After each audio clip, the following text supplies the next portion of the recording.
দক্ষিণ চব্বিশ পরগনা বাংলাদেশ তীরবর্তী একটি জেলা, কারণ জলপথে বাংলাদেশ থেকে প্রচুর অবৈধ অনুপ্রবেশকারী মুসলিম দক্ষিণ চব্বিশ পরগনাতে এসেছে, বসতি করেছে।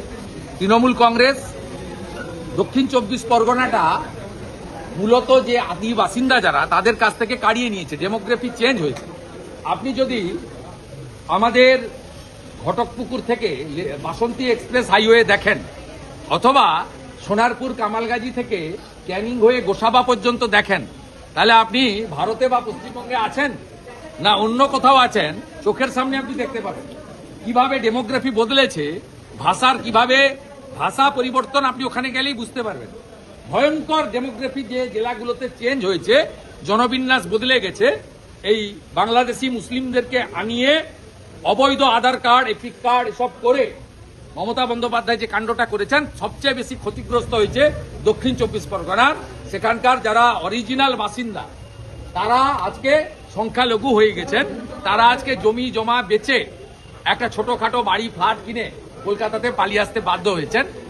এই জন্যই দক্ষিণ চব্বিশ পরগনাতে 8 লক্ষের বেশি আমাদের যে বিবেচনায় এসেছে। আমার বিশ্বাস জুডিশিয়াল অফিসাররা খুব দক্ষ, তারা পেপারসের উপরে যাবেন এবং ডিজিটাল ফুটপ্রিন্টের বাইরে তারা কিছু করবেন না, কারোর কথায় প্রভাবিত হবেন না, ডিএম এসপিদের চাপের কাছে নথি স্বীকার করবেন না, সঠিক বিচার।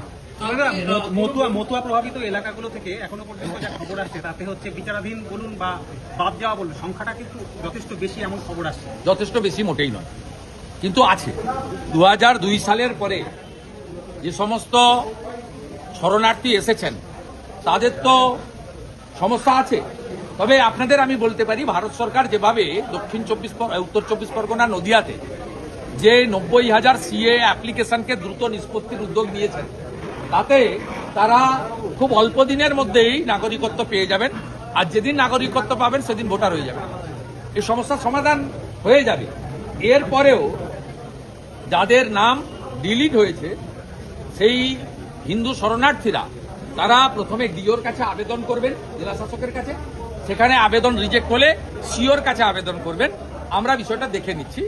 এবং সবচেয়ে বড় কথা, নরেন্দ্র মোদীজি তাদের নাগরিকত্ব দেওয়ার ব্যবস্থা করেছেন। আর 2025-এর 1 সেপ্টেম্বর নোটিফিকেশন করে মমতা ব্যানার্জির পুলিশ যাতে তাদেরকে উত্ত্যক্ত করতে না পারে, তার জন্য 2024-এর 31 ডিসেম্বর পর্যন্ত ধর্মীয় উৎপীড়নের কারণে যারা পশ্চিমবঙ্গে এসেছেন তাদেরকে সুরক্ষা দিয়েছেন নরেন্দ্র মোদীজি। অতএব হিন্দু বাঙালি শরণার্থীদের নিয়ে আপনাদের না ভাবলেই চলবে, এটা ভাবার জন্য ভারতীয় জনতা পার্টি আছে। কোথাও কোনো বৈধ ভোটার নাগরিকত্ব বাদ গেছে অভিযোগ করে বিরোধী দলনেতার কাছে অভিযোগ করেছে যে আমার নাম কেটে দেওয়া হয়েছে। আমাকে কিছু নদিয়া, মালদা থেকে 2-4টি এসেছেন, আমি তাদেরকে পরামর্শ দিয়ে দিয়েছি। আর পার্টি থেকে আমাকে দায়িত্ব দিয়েছিল, আমি বিকেলবেলা আমাদের সল্টলেক কার্যালয় থেকে আমি ভারতীয় জনতা পার্টির এই পুরো এসআইআর এবং সিএ এর প্রসেসের সঙ্গে যারা সহায়ক হিসেবে কাজ করছেন তাদেরকে বলে দিয়েছি কি কি করতে হবে, 1, 2, 3, 4। আর আজ সকালেই দিল্লিতে কথা বলে নিয়েছি। সিএ যারা আবেদন করেছেন তাদের স্কুটিনি কমপ্লিট হয়ে গেছে, প্রায় 91,000। তার মধ্যে 300-400 স্কুটিনিতে বাতিল হয়েছে। 90,000-এর বেশি সিএ অ্যাপ্লিকেন্ট যারা আছেন তাদের নাগরিকত্ব খুব অল্প সময়ের মধ্যে তারা হাতে পেয়ে যাবেন, আমি তাদের আশ্বস্ত করছি। আর বাকি এখনো যারা এই সিএতে আবেদন করেননি, দ্রুত আবেদন করার জন্য আপনাদের মাধ্যমে আবেদন জানাচ্ছি।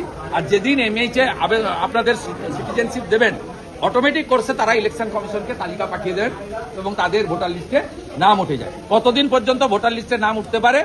আমাদের শেষ দিন, মনোনয়ন জমা দেওয়ার শেষ দিন পর্যন্ত। অতএব আপনাদের হিন্দু শরণার্থী, এদেরকে কেউ অনুপ্রবেশকারী বলে না। এরা ধর্ম বাঁচানোর জন্য বাংলাদেশ থেকে এসেছে। এদের প্রত্যেককে সমস্ত রকম ভোটাধিকার সহ সুরক্ষা দেওয়ার কাজ ভারতীয় জনতা পার্টি করবে। আমরা অঙ্গীকারবদ্ধ, আমরা দায়বদ্ধ।